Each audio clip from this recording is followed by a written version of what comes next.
Bismillahirrahmanirrahim. Assalamualaikum warahmatullahi wabarakatuh. Perkenalkan, saya Sigar Sela dari kelompok akuntansi A. Dalam video ini, saya ingin memenuhi syarat UAS praktikum audit yang akan saya jelaskan tentang tema 10, yaitu prosedur rekonsiliasi fiskal yang dilakukan oleh auditor untuk mencari saldo per audit untuk beban pajak penghasilan 2018 dan bagaimana jurnal koreksinya. Sebelumnya izinkan saya untuk men-share screen. Nah, di sini sudah ada koreksi fiskal. Yang pertama itu di laba sebelum pajak per klien itu tanggal 31 Desember 2018. Itu di sini ada laba sebelum pajak dengan nominal 4.530.030.536. Itu dari set A.3.1. Nah, terus di debitnya itu ada 10 juta dari slide A.1 juga, dan ada di kredit itu dari A.1 juga sebesar 19.620.000. Nah, di peraudit 31 Desember 2018 itu dia sebesar 4,559.650.536 itu dari si 4.530.030.536 ditambah 10 juta dikurang 19.620.000. Jadi hasilnya 4.559.650.536. Lalu di jamuan dan representasi itu dia dari PL3. Di sini dengan nominal 41.965.000. Nah, di sini di perauditnya langsung ditulis saja 41.956 karena di sini sudah tidak ada nominalnya. Nah, lalu di beban sumbangan itu ada di PL3. PL3 itu dengan nominal 21.500.000. Nah, terus langsung di audit menjadi 21.500.000 karena di debit kreditnya tidak ada. Lalu di beban piutang tak tertagih itu per kliennya 0 dan di debitnya ada 11 juta. Lalu kita audit menjadi 11 juta. Dan ada beban lain-lain juga, dia dari PL3 di per kliennya 0, lalu di debitnya itu ada 187.35.545 itu dari set PL3, dan di auditnya 187.035.545 juga. Lalu penyesuaian negatifnya nggak ada, dan pendapatan bunganya itu ada di set A3 yaitu 9.696.765. Lalu di perauditnya juga di audit menjadi 969.765. Lalu di total menjadi 4.583.798.71. Lalu di debitnya ini menjadi 208.035.545. Lalu di kreditnya ada 19.620.000, di perauditnya ada 4.811.454.316. Nah, lalu di depresiasi perusahaan itu ada dari PL2 dan PL3 yaitu ada 564.161.800 itu ditambah dari C15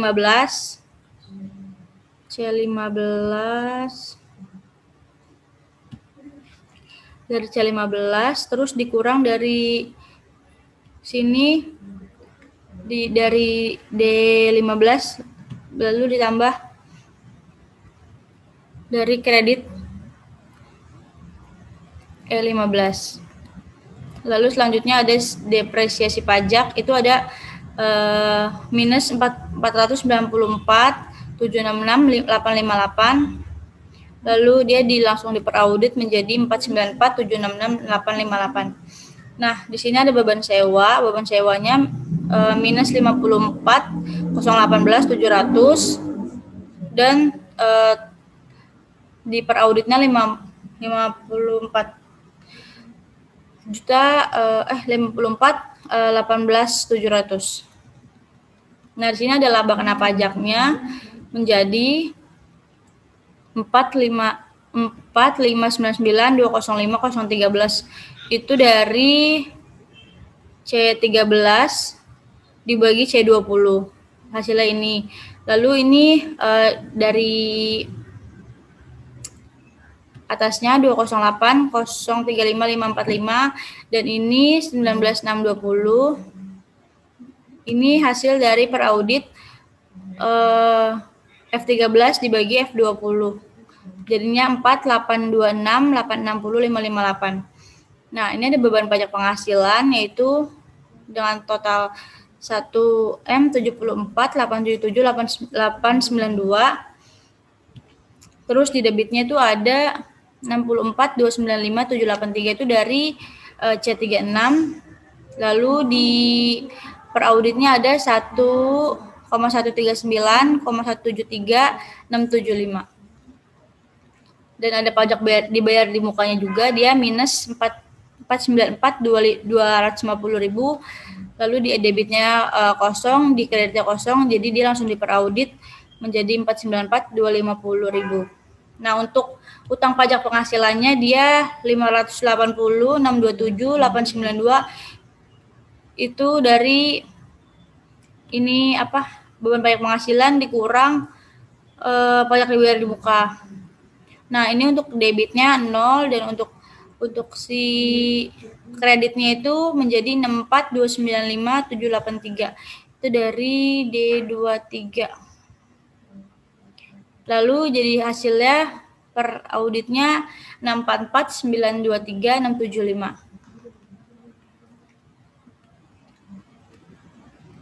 Nah, di sini ada catatan pemeriksaan